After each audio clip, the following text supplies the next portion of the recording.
Совершенно недавно был сформирован координационный совет, в который вошли представители всех общественно-политических организаций, представляющих оппозиционные силы и вообще оппонентов власти.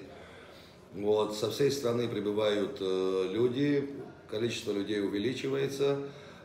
Была направлена делегация из числа депутатов во главе со спикером Каслану Бжане, которому было предложено добровольно уйти в отставку.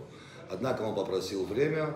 Не знаю, сколько времени это потребует, но мы намерены добиваться своего. К сожалению, ситуация напряженная. В республике политический кризис. Просим всех неравнодушных граждан прибыть к администрации президента и поддержать протестующих. Я хотел бы обратиться ко всем силовым структурам Абхазии.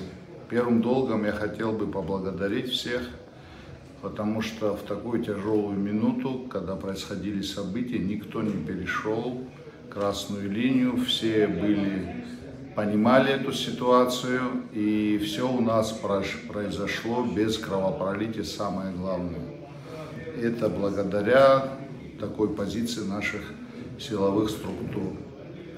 В дальнейшем я бы хотел обратиться ко всем тем, кто сегодня, к Министерству обороны, к руководителям МВД, СГБ, чтобы они вышли на контакт, мы будем контактировать для того, чтобы обеспечить безопасность нашей республики, безопасность наших граждан.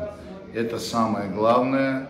Я хотел бы также обратиться ко всем гражданам Абхазии. Все будут работать в штатном режиме, мы никому не будем воспрепятствовать этому. Что касается развития дальнейших событий, я бы предостерег все горячие головы от каких-то экстремистских действий в отношении сегодняшнего народа, который фактически взял власть в свои руки.